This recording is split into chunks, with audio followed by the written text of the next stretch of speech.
श्री कृष्णं वन्दे जगद्गुरु श्री कृष्णं वन्दे जगद्गुरु। ओम गुरुवे नमः। जय गुरुदेव। दोस्तों, भक्त नरसिंह मेहता का पौत्र गूंगे पैदा हुए थे तो श्री कृष्ण गुरु बनकर, क्योंकि नरसिंह मेहता परम भक्त थे श्री कृष्ण के, उनके घर पर आए और उसके कान में ऐसा मंत्र फूंका कि वो राधे कृष्ण कहने लगे। तो महात्मा की कृपा किस तरह से हो जाती है, इस वीडियो में मैंने ये कहानी सुनाने जा रही हूँ। उससे पहले गुरु की महिमा, गुरु के और सभी संतों के जो हमारे गुरु रूप में आए हैं, उनके दोहे इसमें सुनाने जा रही हूँ। श्री कृष्णं वन्दे जगत गुरु श्री कृष्णं वन्दे जगत गुरु। तो खड़े काके लागू पाए, बलिहारी गुरु आपने गोविंद दियो बता। पत्ता टूटा डाल से ले आई पवन उड़ाए, कब के बिछड़े आज मिले अब कहाँ गिर जाए। गुरुर ब्रह्मा गुरुर्विष्णु गुरुर्देवो महेश्वर, गुरुर साक्षात् परम ब्रह्म तस्मै श्री गुरुवे नमः। हे गुरुदेव, आपकी कृपा से हमें ये कृष्ण गोविंद नाम मिला है, गोविंद की शरण मिली है। हम पर ऐसी कृपा करना, हमेशा इसी तरह से आप कृपा बरसाए रखना। गुरुदेव के चरणों में कोट कोट प्रणाम। पत्ता ऊपर से टूटकर गिरता है और हवा उड़ा के ले जाती है, पता नहीं चलता कहाँ गिरा देती है। तो अब हमें गुरु मिले हैं तो हमें गुरु के शरण में जाकर अपने परमात्मा को प्राप्त करना चाहिए। हमें गुरु ही परमात्मा के हाथ में हमारा हाथ देते हैं। हैप्पी गुरु पूर्णिमा दोस्तों।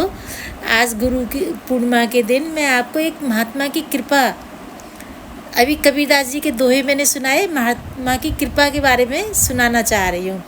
गोस्वामी तुलसीदास जी ने ठीक ही कहा है, संत हृदय नवनीत समाना, कहा कबिन पर कहे न जाना। निज परिताप द्रवे नवनीता, पर दुख द्रवहि संत सुपुनीता। महात्माओं का हृदय मक्खन के समान होता है। इतना ही नहीं, माखन तो केवल अपने ही ताप से द्रवित होता है और सत्पुरुष दूसरों के ताप से द्रवीभूत हो जाते हैं। फिर ये महात्मा तो देवी शक्ति से संपन्न थे और मानो उस वृद्धा की मनोकामना पूरी करने के लिए ही ईश्वर द्वारा प्रेरित होकर वहाँ आए थे।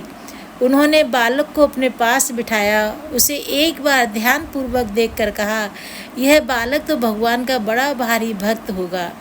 इतना कहकर उन्होंने अपने कमंडल से जल लेकर मार्जन किया और बालक के कान में फूंक देकर कहा, बच्चा कहो राधे कृष्ण राधे कृष्ण। गुरपूरा जिन सिमरिया सोई भयो निहाल, नानक मन तन सुखी होए अंत मिले गोपाल। ये गोपाल के हाथों में हमारे गुरुदेव ही हमारा हाथ पकड़ाते हैं। बस महात्मा की कृपा से जन्म का गूंगा बालक राधे कृष्ण कहने लगा। उपस्थित सभी मनुष्य आश्चर्यचकित हो गए और महात्मा जी की जय जयकार पुकारने लगे। गूंगे पौत्र के मुख से भगवान का नामोच्चार सुनकर वृद्धा जय कुंवरी को कितनी प्रसन्नता हुई होगी, इसे कौन बता सकता है। उसने महात्मा जी को बार बार प्रणाम किया और हाथ जोड़कर बड़ी दीनता के साथ प्रार्थना की, महाराज आपकी ही कृपा से मेरा पौत्र अब बोलने लगा। मेरा बड़ा पौत्र राज्य में थानेदार के पद पर है। आप मेरे घर पर पधारने की कृपा करें और मुझे भी यथाशक्ति सेवा करने का सुअवसर प्रदान करें। आपकी चरण रस से मेरा घर भी पवित्र हो जाएगा। परंतु सच्चे महात्मा सेवा या पुरस्कार के भूखे नहीं होते। वे तो सदा स्वभाव से लोक कल्याण की चेष्टा करते रहते हैं। महात्मा जी ने प्रसन्नतापूर्वक उत्तर दिया, माता मुझे कोई योग बल या तपोबल नहीं प्राप्त है। इस संसार में जो कुछ होता है सब केवल प्रभु की कृपा से ही होता है। उन महामहिम परमात्मा की माया अघटन घटना पटी सी कहलाती है। अतः मेरा उपकार भूलकर उन परमात्मा के ही प्रति कृतज्ञता प्रकट करो और उनका नाम स्मरण भजन पूजन करो। मैं इस तरह आकारण अथवा प्रतिष्ठा के लिए किसी ग्रस्त के घर पर नहीं जाता। तुम घर पर जाकर प्रभु का भजन करो, तुम्हारा कल्याण होगा। मैं तो गिरनार पर जाता हूँ और तुम्हारे इच्छानुसार यह कह जाता हूँ कि थोड़े ही दिनों में एक कुलवती स्वरूपा कन्या से इसका विवाह भी हो जाएगा। जय कुंवर को महात्मा जी के सामने विशेष आग्रह करने का साहस न हुआ। पौत्र के साथ प्रसन्न बदन अपने घर चली आई और उसने बड़े पौत्र बंशीधर से महात्मा जी का चमत्कार कह सुनाया। बंशीधर ने महात्मा जी के दर्शन करने की लालसा से सिपाहियों द्वारा बड़ी खोज कराई, परंतु कहीं उनका पता न लगा। लोगों का विश्वास है कि अपनी भावी भक्त नरसिंह मेहता को इष्ट मंत्र तथा बच्चा वाचा देने वाले सिद्ध पुरुष स्वयं भगवान श्री कृष्ण ही थे। श्री कृष्णम वंदे जगति गुरु, श्री कृष्ण ही गुरु बनकर, शिव ही गुरु बनकर, जब ही तो कहते हैं गुरु ब्रह्मा गुरु विष्णु गुरु देवो महेश्वर बनकर हमारे जीवन में आते हैं। जय श्री कृष्ण दोस्तों।